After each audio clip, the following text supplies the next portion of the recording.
हम लोगों का विरक्त मार्ग है। आप हमारा अनुसरण नहीं कर सकते, क्योंकि हमने बच्चापन से अभ्यास किया है और अपने शिष्यों को अभ्यास में डालना है। आप समझो ऐसी सर्दी में जैसे मात्र एक कपड़ा पहने हुए हैं, तो अब इन पर नजर है, स्वास्थ्य न खराब होने पावे। जब आज्ञा दी है तो आंतरिक नजर है कि स्वास्थ्य न खराब होने पावे। जानकारी प्रगट में और अंतर से भागवतिक बल कि आपको सहनशीलता मिले। लेकिन इनको जो गति मिलेगी वही आपको गति मिलेगी यदि गंदे आचरण छोड़ दो और जो कर्म कर रहे हो वो धर्मयुक्त करो और उसे भगवान को समर्पित कर दो और नाम जप करो, तो वही गति मिलेगी जो इनको मिलेगी। लेकिन इनमें आप में क्या अंतर होगा? आपके अब माया जानो भाई।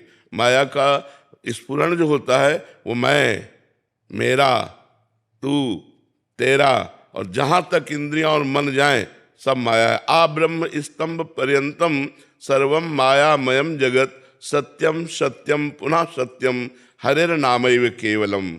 तिनके से लेकर ब्रह्मलोक तक सब माया द्वारा रचा गया है। सत्य है तो केवल हरि, उनका नाम ब्रह्म, वही सत्य है, दूसरा कुछ नहीं है। तो माया क्या है? मैं और मोर, तोर तय माया। इसका विस्तार कितना है? तिनके से लेकर ब्रह्मलोक तक। इसका कार्य क्या है? ब्रह्म को ढक करके अन्य सब कुछ दिखाई देना, लेकिन भगवान को ना दिखाई देना। और भगवान ही है। जब हम साधना करते हैं तो ये सब कुछ खत्म हो जाता है, केवल भगवान दिखाई देते हैं। जैसे गोस्वामी तुलसीदास जी ने जब भगवान श्री राम की आराधना की और आराधना परिपक्व अवस्था में पहुंची, तब वो देख रहे हैं जड़ चेतन जग जीव जत सकल राम मैं जान। खत्म हो गई माया, सब कुछ राम दिखाई दे रहा। सी राम मैं सब जग जानी, करो प्रणाम जोर जुग पानी। सर्वत्र सिया राम विराजमान है, ऐसा अनुभव होने लगा, क्योंकि माया का भ्रम खत्म हो गया। तो जब तक माया का भ्रम जैसे गोपी जनों के नेत्रों से खत्म हुआ, तो वो कह रहे हैं जित देखूं तित श्याममयी है। सखी, पता नहीं मेरी आंखों को क्या हो गया है, ना स्त्री दिखाई दे रहा है, ना पुरुष दिखाई दे रहा है, ना जड़ न चैतन्य। मैं जिधर देखती हूँ मेरा श्याम सुंदर ही खड़ा दिखाई दे रहा है। अब माया खत्म हो गई तो श्याम सुंदर दिखाई देने लगे। माया का पर्दा डाल करके स्वयं भगवान खेल रहे हैं। स्त्री पुरुष नहीं है कोई, स्वयं भगवान है। पर ये बात अनुभव में आने नहीं दे रही, इसी का नाम माया है। और इसी माया पर विजय प्राप्त करने, भोगने की चाह, बड़े बनने की चाह, धन की चाह, मान की चाह, चाह यही माया है। और अचाह यही भगवत स्वरूप स्थिति है।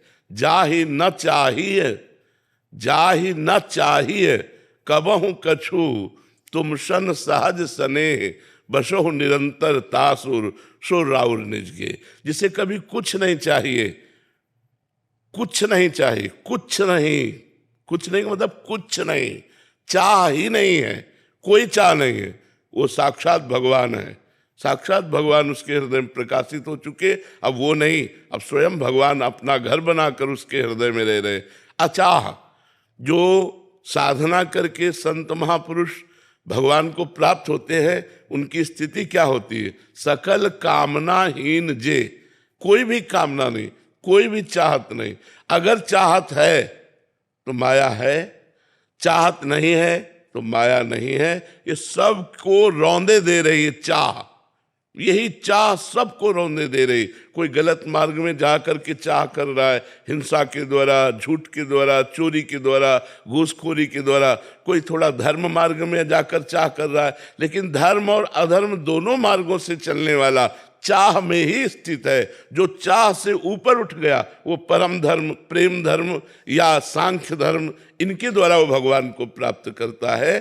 तो चाह ही माया है। मैं और मोर तोड़ते माया है। उसका कार्य तिनके से लेकर ब्रह्मलोक तक है, और उसका विस्तार इस बात के लिए है कि भगवान को ढक करके वो नानात्व को प्रकट करती है। वो ये साधना का कार्य है, इस माया के नानात्व को नष्ट करके ब्रह्म का अनुभव करा देना। सीए राम में सब जग जाने, सब भगवान ही है, ऐसा है। राम सब स्थिति भूलकर ब्रह्माकार वृत्ति। तब कब मल निकल रहा है उसको पता नहीं है, कब शरीर से मूत्र निकल रहा है उसको पता नहीं, कब भोजन सामने क्या आ गया उसको पता नहीं, स्वभाववश खा रहा है। स्वभावश वो महलों में कोई उसे पड़ा है या फुटपाथ में पड़ा है, कोई अच्छे वस्त्र पहना दिए या फटे पुराने वस्त्र या दिगंबर, उसको कोई शुद्धि नहीं है। वो आप देखिएगा, अपने तो जैसे देखते हैं मानसिकता में ब्रह्म प्राप्ति की इच्छा साधु बनने पर भी लाखों में किसी के एक है। वो अहम की पुष्टता होती रहती है, लेकिन अहम का नाश करके ब्रह्म में स्थित हो जाना, परमात्मा साक्षात्कार करना, ये साधारण पुरुषों की तो बात जाने दो, जो साधु वेश धारण करते हैं उनमें से लाखों में किसी की एक होती है जो ब्रह्म प्राप्ति की बात होती है। नहीं तो माया ही अपना चक्र चलाती रहती है। तब लग जोगी जगत गुरु जब लग रहे निराश। जगत गुरु कौन? बोले निराश, किसी से कोई आशा नहीं, किसी से कुछ नहीं चाहिए। और जब आशा मन में भई तो जग गुरु जोगी दास। और जब किसी संत के ये आशा हो गई कि आदमी हमको अमुक धनराशि देगा, अमुक सुख देगा, अमुक वस्तु देगा, तो वो शिष्य बन गया और जगत उसका गुरु हो गया। जगत गुरु वही है जो अचाह है, आप्त काम है। काम क्रोध लोभ मोह मद मत्सर छह में से किसी ने भी उसके लगाव से लगाव छोड़ा जा सकता है। यदि हमारा श्री भगवान से लगाव हो जाए तो धन से लगाव, मकान से लगाव, परिवार से लगाव, इस शरीर से लगाव, सब छूट जाएगा, सब छूट। देह कुटुंब ते जाए छूट सब ही विधि नातो। जब परम प्यारे का प्यार प्राप्त होता है तो सबका प्यार धूल धूसरित हो जाता है। परम प्यारे प्रभु से हमारा संबंध नहीं, इसीलिए हम व्यथित हो रहे हैं। जो हमारा संबंध है उसे भूले हुए हैं, जो नहीं उसे स्वीकार किए हुए हैं। कितने भाई बंधु छोड़ दिए, कितने पत्नी पुत्र पति परिवार को, रिश्ते को, नाते को, लोगों को, मित्र को पकड़े रहते हैं। हम भगवान को नहीं पकड़ते हैं। अगर भगवान को पकड़ लें तो सब पकड़ छूट जाए, भगवान से लगाव कर लें तो सबसे लगाव छूट जाए। भगवान से लगाव कैसे हो? भगवान का नाम जप करने से, भगवान की लीला कथा सुनने से, भगवान के भक्तों के संग से, गंदी आदतों के छोड़ने से हमारे हृदय में परम पवित्रता जागृत होती है, तब भगवान से लगाव होता है। अपवित्र हृदय का संसार से लगाव होता है और पवित्र हृदय का भगवान से लगाव होता है। आपको बार को इनकी बृहस्पतिवार को करते रहो। अच्छा, बट मर्जी कोई जो दिल के समीप है केवल एक ही करें तो चलेगा? वो इन सब का फल यही होगा कि एक में ही रति होगी जाके। अभी तो ये कोई रति वाला थोड़ी उपासना होती है, अभी तो सकामता की बात है। नहीं तो एक भरोसो एक बल एक आश विश्वास, एक राम घनश्याम हित चातक तुलसीदास। एकमात्र भगवान का भरोसा और भगवान के किसी एक नाम रूप की आराधना, उसी से कल्याण होता है। ये तो प्रारंभिक बातें हैं, घर गृहस्थी में होती रहती है। सोमवार को इन प्यार बहुतों से नहीं होता, प्यार एक से ही होता है। वो उपासना जब रंग लाएगी तो एक में आ जाना होगा। आज आ जाओ, चाहे कल आ जाना, चाहे अगले जन्म में आ जाना, आना एक में ही पड़ेगा।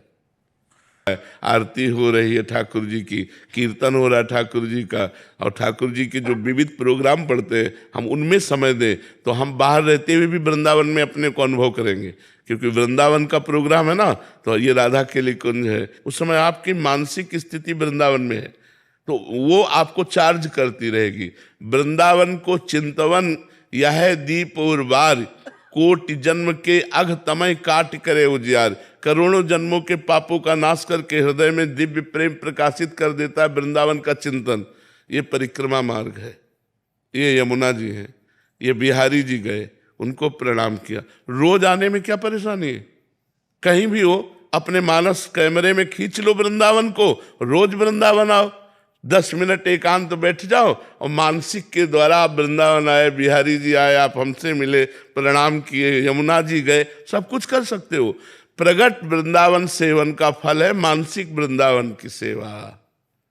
मानसिक आप आ सकते हो, आप हर महीने नहीं आ सकते, साल भर में आते हो, कोई बात नहीं, चलेगा, लेकिन रोज वृंदावन नहीं आ सकता बार बार।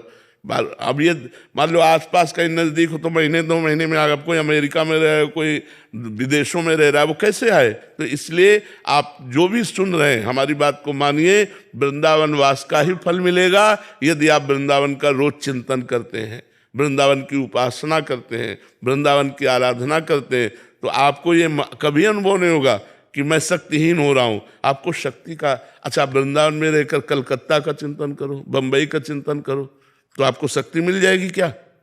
वृंदावन में रह के बाहर का चिंतन करो तो आपको शक्ति मिल जाएगी क्या? तो बाहर रहकर वृंदावन का चिंतन करो, शक्ति मिल जाएगी।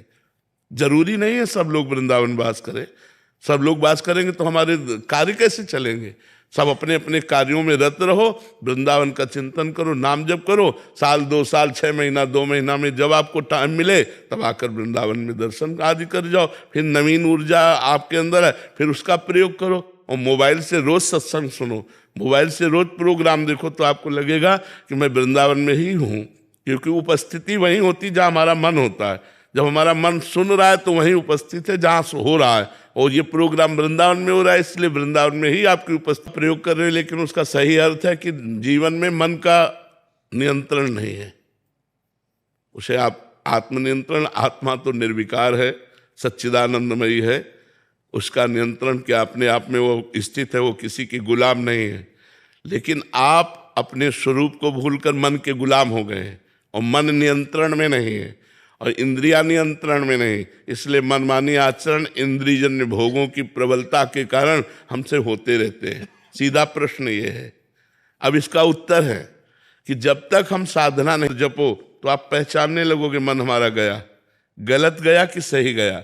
सही गया तो उसका सहयोग दे देते हैं, गलत गया तो उसे रोक देते हैं। अब वो लाख बार कहे हमारे हृदय को जलाए तो हम गलत कार्य नहीं करेंगे, ये हमें दृढ़ निश्चय लेना पड़ेगा।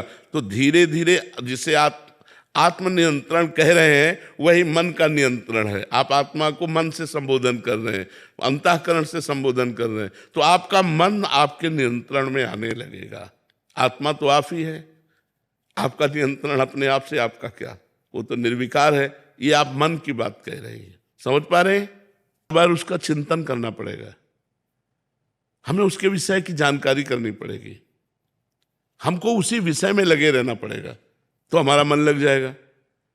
अब देखो, हमें तो हम सुन तो सकते हैं भगवान की चर्चा, कैसे भगवान है, क्या क्या लीला भगवान ने की। हम भगवान का नाम तो जप सकते हैं, हम भगवान की लीलाओं का गायन तो कर सकते हैं।